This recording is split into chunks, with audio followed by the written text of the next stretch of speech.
Green Knight is a 2023 crime thriller film I knew nothing about. It popped up on the Canopy app. It's a sapphic love story, but she plays a airport security guard named Jinzia, and she's got an abusive husband, and she works to get her own place.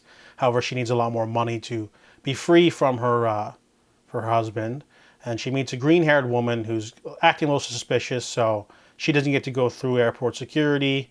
And after work, she misses the bus, so Jinzia bumps into her, and the green-haired woman says, "You owe me a pair of shoes because I lost mine at the airport." So Jinzia takes her home, but then finds out she's a drug smuggler. She was supposed to go through the airport and go fly somewhere, drop off drugs, and then come back.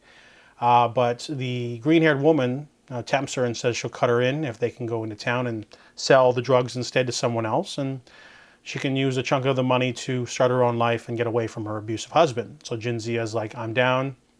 They go into town and get into all sorts of shenanigans, having to dodge the abusive husband and then later the boyfriend.